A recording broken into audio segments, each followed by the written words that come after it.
ముందు మన ఆరోగ్యం అంటే ఏంటో అర్థం చేసుకోవాలి. ఆరోగ్యం అంటే ఏంటిదంటే ప్రపంచ ఆరోగ్య సంస్థ ఏం చెప్తుందంటే ఆరోగ్యం అంటే శారీరక, మానసిక, సామాజిక ఈ 3 కోణాలు కలిపితే మనం ఆరోగ్యం అంటాము. సో ఎట్లయితే మహిళలకు ఏ విధంగా లైక్ సాధారణ ఆరోగ్య సమస్యలు వస్తాయో అలాగే పురుషుడికి కూడా మానసిక సమస్యలు చాలా సాధారణం.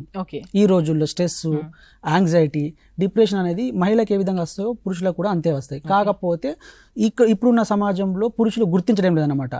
తనలో ఈ సమస్య ఉంది, ఈ సమస్యతో వెంటాడుతూ ఉంది నాలో అని చెప్పేసి పురుషులు గుర్తించలేని స్థితిలో ఉన్నారు. ఎందుకంటే మనం ఇంతకుముందు చెప్పుకున్నప్పుడు చిన్నతనం నుంచే పెంచుకుంటూ వచ్చాం కదా. ఒకవేళ తను ఎక్స్ప్రెస్ చేస్తే ఎక్కడ తనను తక్కువ చూస్తూ ఉంటారు, తక్కువ అంచనా చేస్తూ ఉంటారు, ఎక్కడ వెకిలి చేస్తూ ఉంటారు అని చెప్పేసి పురుషుడు తన ఆలోచనలు వ్యక్తపరచలేని ఒక సమాజంలో మనం ఇప్పుడు అంటే ఆ సమాజం ఆ విధంగా పురుషుని నెట్టివేయబడింది. ఓకే సార్, హరీష్ గారు నాకు ఒక డౌట్ ఏంటంటే ఇప్పుడు యాజ్ ఏ ఉమెన్గా నాకు ఏదైనా సమస్య వస్తే మా అమ్మ వాళ్ళతో చెప్పుకుంటాను, ఫ్రెండ్స్తో చెప్పుకుంటాను, అంటే ఎక్స్ప్రెస్ చేస్తాం.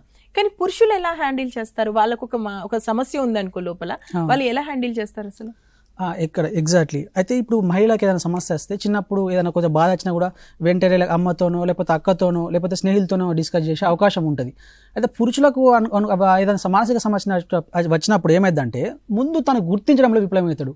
అంటే ముందు తనకి ఇది మానసిక సమస్యగా తను ఎప్పుడైతే భావిస్తాడో అప్పుడు ముందుకు వెళ్ళి లేకపోతే తనకి ఇష్టమైన 1-2 స్నేహితులు ఉంటే ముందు స్నేహితులతో మాత్రమే చెప్పుకుంటారు. ఈవెన్ తల్లిదండ్రులతో కూడా ఇమీడియట్లీ చెప్పుకోరు. లేదు ఇంకా సమస్యను తను హ్యాండిల్ చేయని పరిస్థితిలో ఉన్నప్పుడు చాలా తక్కువ మాట కొందరు మాత్రమే ఒక మానసిక వైద్యుల దగ్గరికి రావడం జరుగుతూ ఉంది తప్పితే ముందుగా పురుషులు గుర్తించడం లేదని నేను చెప్తా ఉన్నాను.